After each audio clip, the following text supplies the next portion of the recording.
네, 여러분 안녕하세요. 반갑습니다. 저는 광주 제1교회를 섬기는 권대현 목사라고 합니다. 만나서 반갑습니다.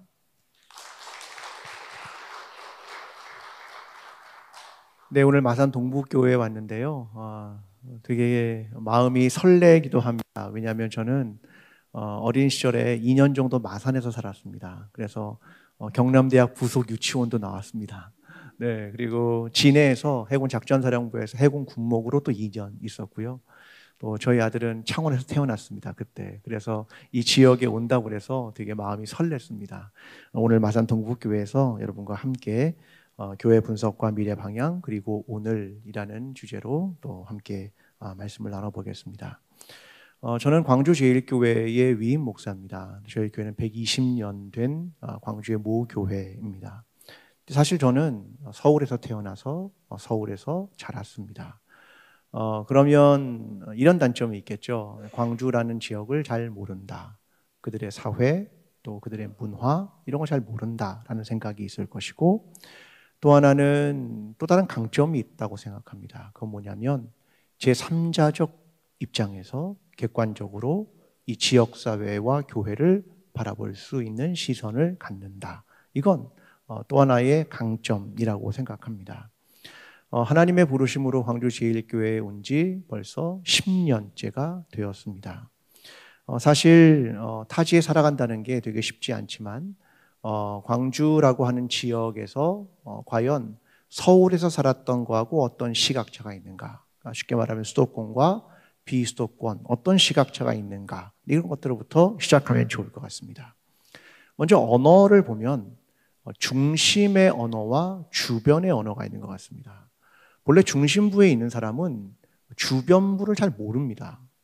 중심에서 벗어나야 주변부가 어떤지 비로소 알게 되겠죠. 보통 사람들은 서울에 갈 때 서울에 올라간다고 합니다. 왜요? 왜 서울에 올라갑니까? 서울이 지리적으로 굉장히 높은 고산지대에 있는 것도 아닌데 올라간다고 말합니다. 그리고 이곳에 오면 다시 내려온다고 말하죠.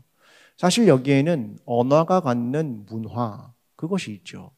그 언어는 중심의 언어 혹은 주변의 언어, 이렇게 말할 수도 있을 것 같습니다. 한국 사회는 대부분 서울 집중화가 이루어져 있고요. 젊은 사람들은 아마 여기도 마찬가지일 텐데 광주도 마찬가지입니다. 일자리가 없고 임금의 격차가 크고, 또 대학도 대부분 서울로 가기를 원하고 수도권으로 가기를 원하고, 최근에 부동산도 들썩이는 곳도 다 수도권입니다. 이미 이런 양극화가 되고 있죠. 그래서 지역사회가 과연 생존할 수 있을까, 이런 고민을 하고 있는 게 사실입니다.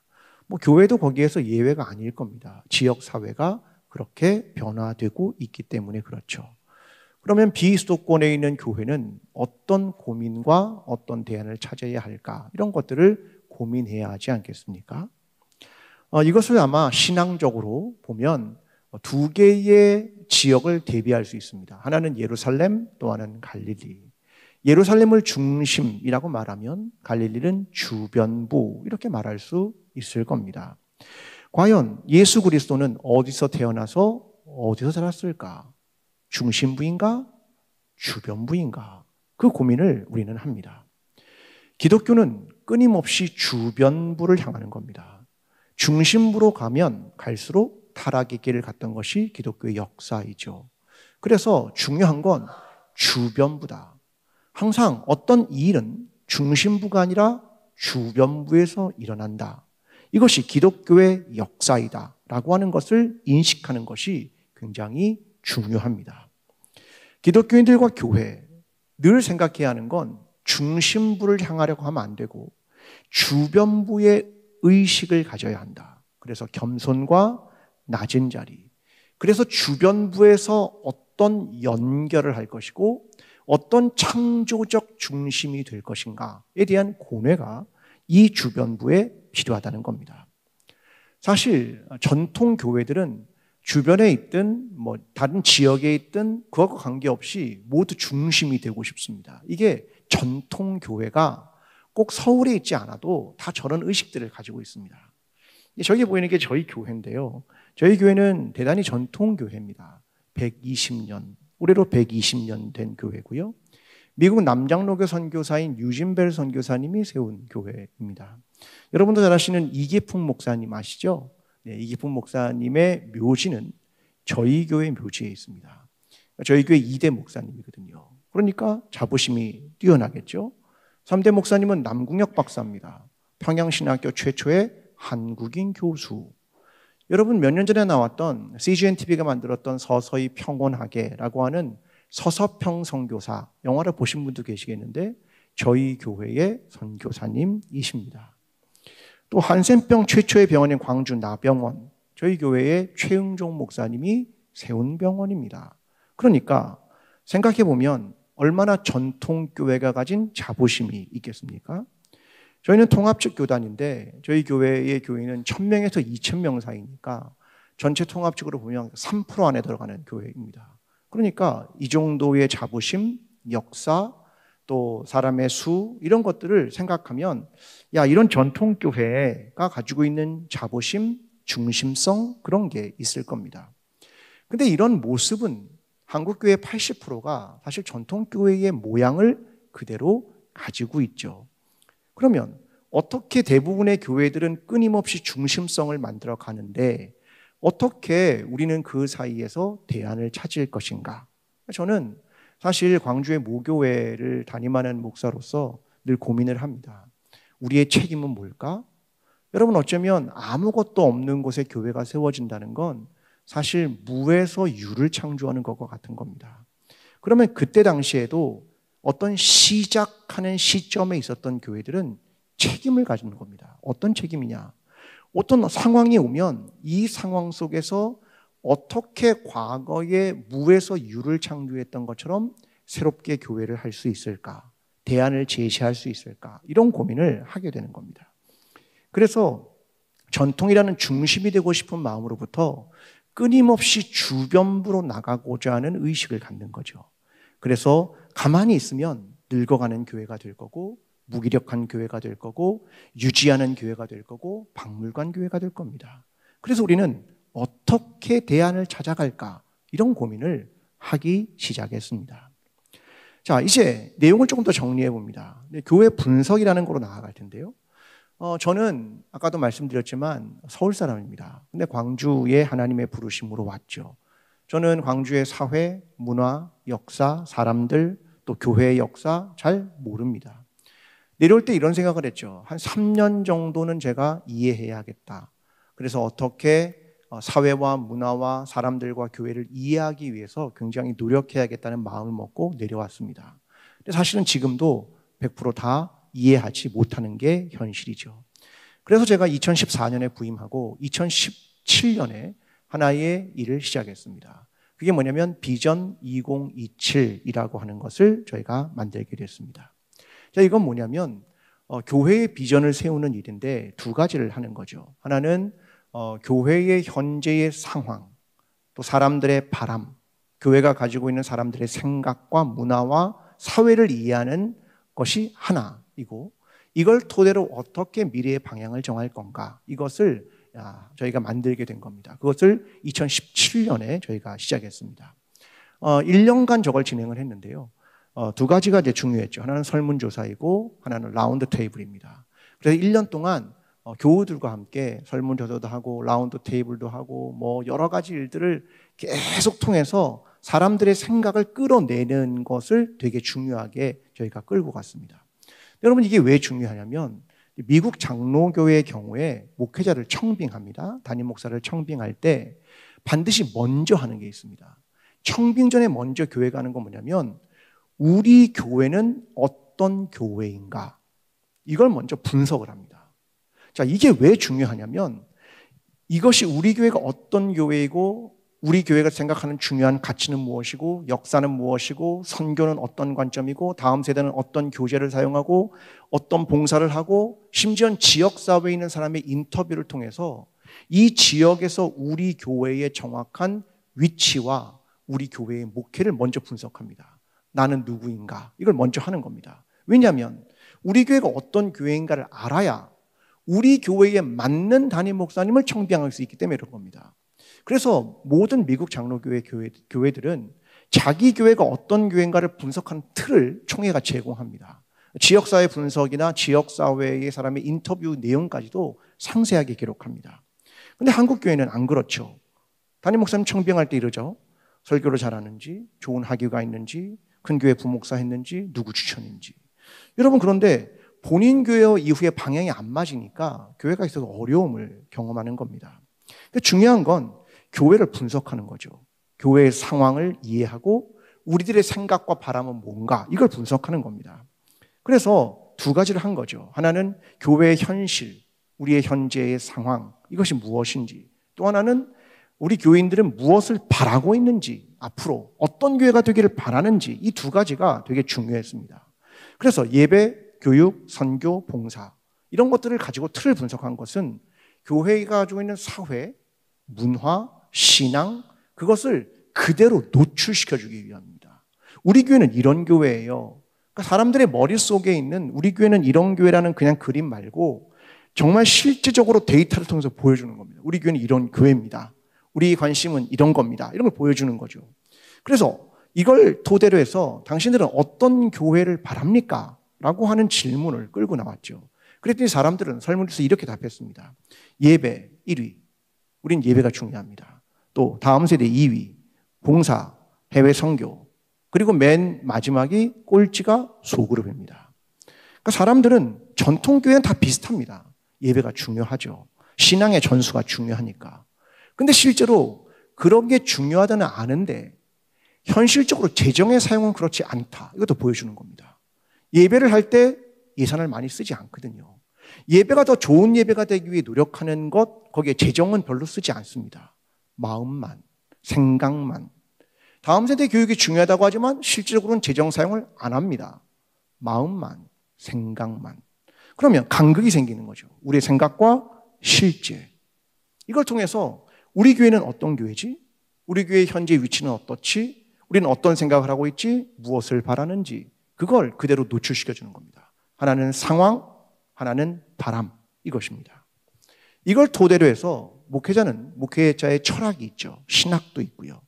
여기에 이게 들어오는 겁니다. 그러니까 먼저 컨텍스트에 대한 정확한 이해를 하고 그리고 하나님이 이 교회를 통해서 어떤 걸 원하시고 나라는 사람을 여기에 보낸 목적이 무엇인가를 하나님 앞에서 이제 자기가 가지고 있는 신학과 철학을 통해서 생각하는 거죠. 만약 컨텍스트가 무시되게 하고 그냥 목회자가 자기의 생각만 이야기하면 사실 되게 폭력적이 되지 않겠습니까?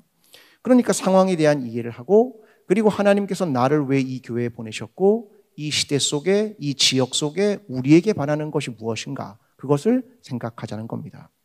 그래서 저희가 미래 방향을 세웠습니다. 이것의 대부분은 이제 제가 그림을 그리게 된 거죠. 세 가지의 내용을 세우는데요. 첫 번째는 성숙한 교회입니다. 자, 이것은 예배를 중심으로 합니다. 거룩한 예배를 드리는 교회, 따뜻한 영성이 넘치는 교회, 예배장이 확대되는 교회. 왜냐하면 전통교회는 예배가 중요하기 때문에 예배를 살리고 우리가 살아가는 삶의 자세를 바꾸어 간다. 성숙한 그리스도인으로. 그래서 거룩과 따뜻함과 생기 있는. 그리고 사람들은 예배를 1시간 예배라고 생각하지만 예배의 장을 확장시킨다.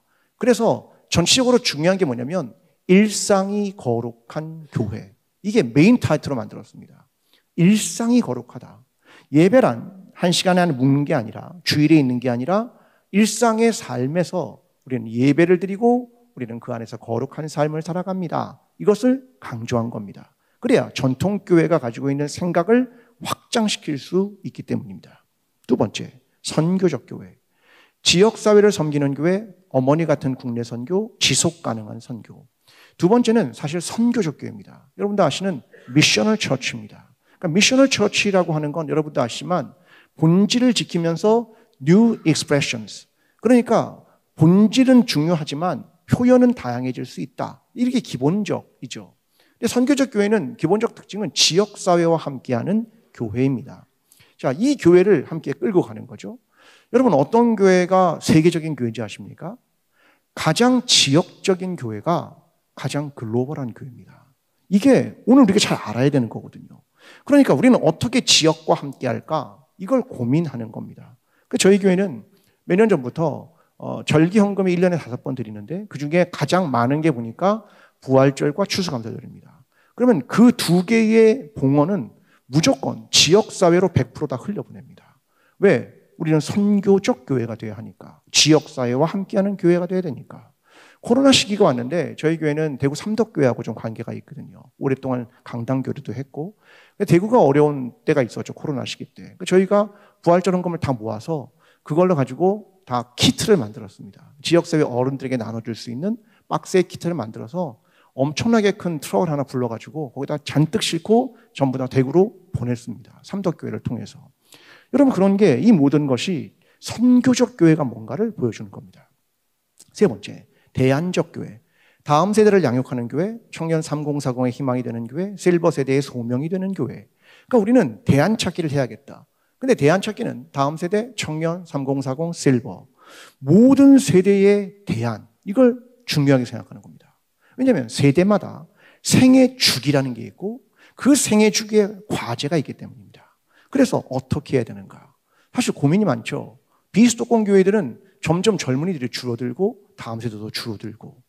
그러나 이 세대 속에서 어떻게 우리는 대안을 찾아야 할까? 이걸 고민하기 시작한 겁니다. 자, 변화의 과정으로 갑니다. 사실 교회들은 이해 속도가 사람마다 다 다르고 또 사람들의 공동체도 이해 속도가 다릅니다. 자, 이런 비전을 세웠습니다. 10년 전에. 자, 이 10년 동안 어떻게 할까 앞으로 이렇게 계획을 세웠는데 문제는 실행 아니겠습니까?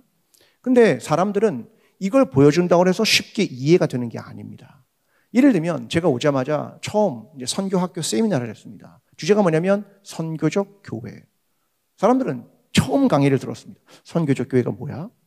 그래서 강사를 서점으로 운영하는 교회 목사님, 예수를 통해 신앙을 접근하는 목사님, 카페와 뜨개질을 하는 교회, 신촌의 클럽에서 예배를 드리는 교회 목사님들을 모셨습니다. 성도님들이 이해했을까요? 아니요. 이해 못했습니다. 이게 뭐지? 선교적 교회가 뭐야? 왜냐하면 이해의 속도가 다르기 때문입니다. 두 번째, 수용의 속도입니다. 사람들은 머리로 이해하더라도 수용하는 속도가 다릅니다. 머리는 이해하는데 가슴으로 이해 안 되는 거죠.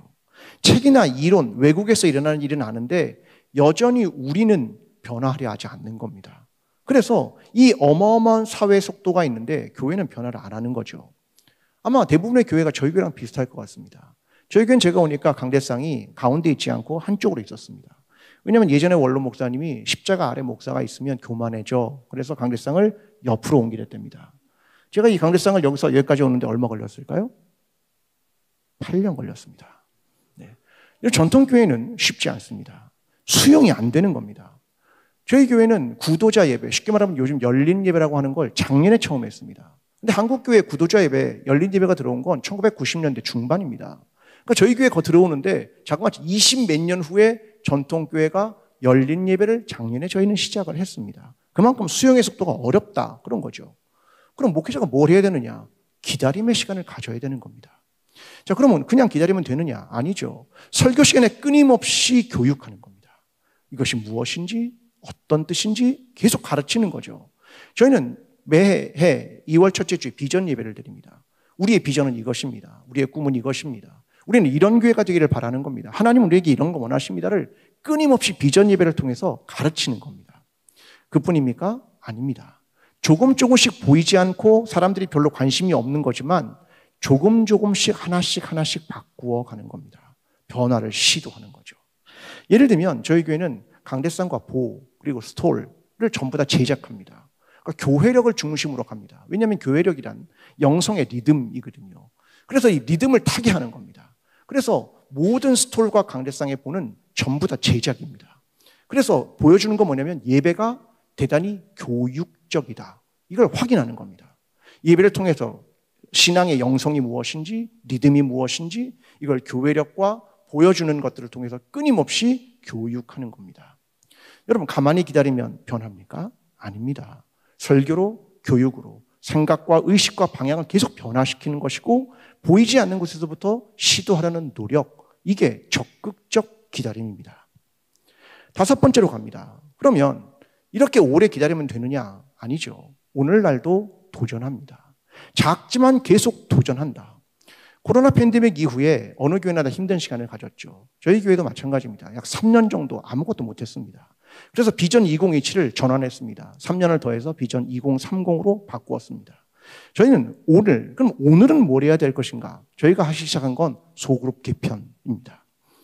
아마 대부분의 전통교회가 비슷할 겁니다. 구역이죠. 저희도 구역은 수십 년 동안 똑같습니다. 사람들은 서로의 대소사를 알고 숟가락 젓가락 숫자도 다 압니다. 그런데 성도들의 관심은 아까 우리가 분석을 해보니까 소그룹 거기는 꼴찌입니다. 예배가 1위고 소그룹은 꼴찌입니다. 이 말은 인식 자체가 없다. 중요성도 모른다. 그런 거죠. 그런데 광주라는 곳은 중요한 가치가 있습니다. 정입니다. 정. 자, 그럼 관계죠. 광주의 인구는 145만입니다. 근데 사람들은 한 달이 걸으면 다 합니다. 145만인데도. 왜? 서로가 그런 관계가 깊고 친밀도가 있고 정이 있고 이런 것이 강점이기 때문에 그렇겠죠. 이런 서해 문화 속에서 대그룹으로 예배만 드리는 것은 교회 전체의 체질을 바꾸기는 어려웠습니다. 그래서 소그룹의 변화를 해야겠다. 근데 이 소그룹은 그냥 되지 않습니다. 그냥 우리 아는 사람끼리만 모이면 안 됩니다. 완전히 세팅을 바꾸는 거죠. 그래서 단순한 친밀도를 넘어서서 신앙의 삶을 나누는 영성적 접근으로의 전환을 하게 된 겁니다. 저희는 10년 만에 구역을 연령별로 완전히 개편했습니다. 그러나 한 번의 개편이 아니라 1년 동안 계속한 거죠. 소그룹 개편위원회 구성, 남녀성교회 회장단, 구역 대표들 모임, 세미나, 과천교회 포항제일교회 탐방, 연구와 연구. 저희는 마을장, 부마을장, 마을이라고 저희는 소그룹을 지칭했는데 120명을 선발합니다. 그 120명을 20주 동안 제가 가르쳤습니다. 그 사람들을 계속 교육하는 겁니다. 1년 동안 계속 교육을 해서 1년 동안 계속 똑같은 자주 설교를 합니다. 공동체가 얼마나 중요한가, 소그룹이 얼마나 중요한가, 그것을 하게 됐죠. 그래서 마을장과 부마을장 교육이 되게 중요했습니다. 20주 동안 그들을 교육하고 그 안에서 작은 소그룹을 생성하고 그 마을들이, 그 생성된 마을장, 부마을장들에서의 소그룹이 그대로 마을로 움직이도록 그렇게 만든 겁니다. 그래서 저희는 공동체와 마을을 구성했습니다. 아브라함 공동체 70세 이상, 바울 공동체 60대, 다윗 공동체 50대, 디모데 공동체 40대, 30대. 총 저희는 56개의 마을을 구성했습니다. 사람들을 여기작 작성할 때 체크리스트를 쓰게 했죠. 원하는 모임의 형태, 부부인지, 형제인지, 자매인지, 시간, 목표 다 체크를 시켰습니다. 그리고 모든 성도들이 낸 체크리스트를 가지고 마을을 구성을 시작했습니다. 마을장을 먼저 놓고 마을을 구성하지 않습니다. 마을을 편성해 놓고 그 다음에 마을장을 거기에 배치합니다. 왜요? 내가 아는 사람을 모으면 안 됩니다. 그냥 전혀 모르는 사람들과 만난다. 낯선 사람, 새가족, 익명성을 가진 사람을 만나게 하는 겁니다. 몇 명씩 모이냐? 액티브 멤버 7명에서 8명. 숫자는 관계없습니다. 대신 중요한 건 액티브 멤버, 참여하는 인원이 7명, 8명은 돼야 지치지 않기 때문에 마을마다 그렇게 구성을 한 겁니다. 이건 교회에 굉장히 많은 변화를 끌고 갔습니다. 저희는 3월 둘째 주에 시작했죠. 첫 마을 모임을 시작하게 되었습니다. 첫날의 풍경입니다. 여러분, 저희가 저기 본당인데 본당에 있는 2층이 꽉 찼습니다. 발 디딜 틈이 없이 어마어마한 사람들이 모였습니다. 마치 저희 교회가 세워질 때 베이주 선교사가 처음에 임시사택에서 기록을 이렇게 합니다. 흰 옷을 입은 사람들이 어마어마하게 왔다, 이렇게 말하거든요. 그러니까 마치 그런 것처럼 굉장히 많은 성도들이 몰려오기 시작했습니다. 그 다음 정착 속도가 굉장히 빨랐습니다. 새가족, 예배만 참석했던 사람들, 또 그들이 막 나누기 시작하는 겁니다. 하나님의 말씀과 일상의 삶, 그리고 점점 친해지기 시작하고 신앙 공동체를 이루어가기 시작했습니다. 그들은 생각보다 빨리 자기 속에 있는 깊은 이야기를 나누기 시작했습니다. 자, 어떻게 이게 가능했는가? 저희는 첫 모임에서 뭘 먼저 시작했냐면 마을 모임을 위한 우리의 약속이라는 것에 서명하게 했습니다. 저게 뭐냐면 우리가 가지고 있는 공동체의 가치와 마을이 가지고 있는 것과 이 마을에서 나누는 우리의 속 깊은 이야기들은 밖으로 절대로 노출하지 않는다. 이 마을은 안전한 공동체이다. 그러므로 우리는 그 약속을 각자 하고 그리고 우리의 마음과 우리의 신앙과 삶을 나눈다. 그걸 하게 된 겁니다. 그래서 이런 변화를 통해서 한 달에 3회씩 저희가 모이고요. 그리고 이번 여름에는 공동체별 순회를 진행했습니다. 자, 이제 저희는 이걸 출발했습니다. 아직 시작한 지 얼마 안 됐고 또 이제 9월부터 다시 두 번째 하반기를 시작합니다. 이제 다시 시작하죠. 여러분, 처음은 잘 됐지만 얼마나 계속 갈지 저도 고민이 많습니다. 여전히 넘어야 할 산이 있고 건너야 할 강이 있고 지속하기 위한 땀과 수고를 계속해야겠죠. 근데 감사한 건 마을장과 부마을장들이 정말 잘해줍니다. 필요하면 방향을 조금씩 바꾸기도 하고 굉장히 많은 헌신과 땀을 흘리고 어마어마한 연락을 계속 하면서 성도들을 돌봅니다. 저는 이것이 그리스도의 공동체, 교회라고 생각합니다. 사실 120년 된 전통교회가 새로운 교회로 거듭나는 거 어렵습니다. 변화하는 시대 속에서 변화하는 거 어렵습니다. 비수도권에 있는 교회들은요, 좋은 세미나 가기도 어렵고 좋은 목회자, 또 뭔가 막 생각이 있는 그런 사람을 찾기도 어려운 한계들도 가지고 있습니다. 그러나 그 속에서도 계속 중심이 되려는 생각도 있고 오래된 교회의 자부심도 있고 이 속에서 어떻게 변화할 수 있을까? 이게 고민입니다. 배우고 도전하고. 여러분, 오래된 나무가 변화하려면 뿌리가 중요합니다. 그러나 동시에 이파리가 광합성을 안 하면 나무가 성장할 수 없습니다. 뿌리도 중요하고 광합성도 해야 되는 겁니다.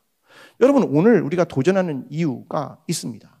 저는 잘 될지 안 될지 아직 끝을 모릅니다. 이제 10년밖에 안 됐으니까요. 잘 모릅니다. 도전이 성공할지 못할지. 여전히 불투명한 미래를 가지고 있습니다. 목회자로서의 저는 여전히 절망의 터널을 지날 때도 많습니다. 포기할까? 마음의 깊은 상처, 변화와 유지 사이의 줄다리기.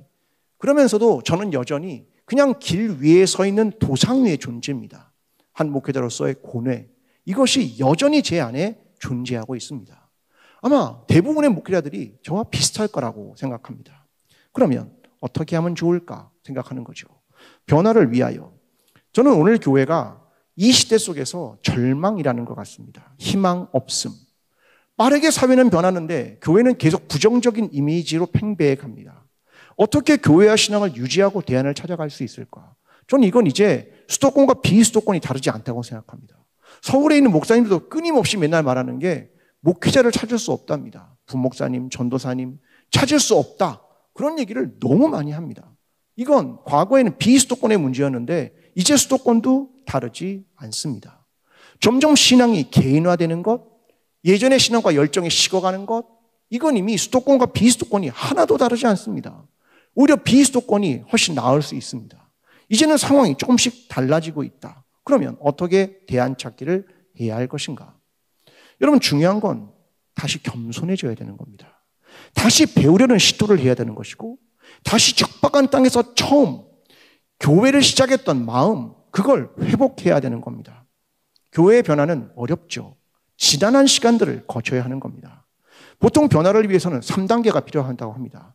첫 번째는 formation, 두 번째는 deformation, 세 번째는 transformation입니다. 처음에 사람들은 형성을 합니다. 그런데 그 형성이 deformation이 이루어져야 되는 거죠. 이게 부서지는 작업입니다. 그래야 transformation, 완전한 변형으로 나아갈 수 있다. 그걸 말하는 겁니다. 어쩌면 우리가 살아가는 시기는 deformation의 시기일지도 모릅니다. 한국교회는 더 이상 부흥하지 않을 것이고 점점 추락하게 될 거죠. 우리는 부흥을 눈으로 봤고 그래서 목회자가 됐지만 우리가 살아가고 우리가 목회하는 지금 이 시기는 어쩌면 deformation을 경험해야 하는 그런 시기인지도 모르겠습니다. 때로는 힘들고 때로는 아프죠. 왜요? 부서져야 하니까. 어려운 시간을 거칠 것이니까. 그러나 deformation이 없으면 transformation은 없습니다. 그러므로 우리는 어떤 변화를 해야 할까? 여기서 어떻게 deformation을 견뎌내고 어떻게 새로운 희망을 말하고 어떻게 대안을 찾아가야 할까? 전 이걸 고민해야 된다고 생각합니다. 저희 광주제일교회는 예배 시간마다 하는 인사가 있습니다. 서로 이렇게 인사합니다. 희망이 됩시다. 희망을 멀리서 찾지 마십시다. 희망을 다른 사람의 이야기에 찾지 말고 우리가 그 희망이 됩시다. 이 절망을 뚫고 나갈 방법은 오직 희망입니다. 그 희망이 우리가 되면 좋겠습니다. 때로는 포메이션도 하고 때로는 디포메이션도 하지만 때로는 목회자도 고민하고 갈등하고 절망하지만 어떻게 하면 하나님께서 우리에게 종국에 줄 그 희망을 찾아갈 수 있을까? 우리가 그 희망이 됩시다. 그렇게 서로 인사를 합니다. 여기 계신 분도 한번 인사하면 좋겠습니다. 이렇게 인사하겠습니다. 희망이 됩시다. 네, 저와 여러분 모든 교회가 함께 이 한국교회의 지역사회의 희망이 되는 교회가 되면 좋겠습니다. 감사합니다.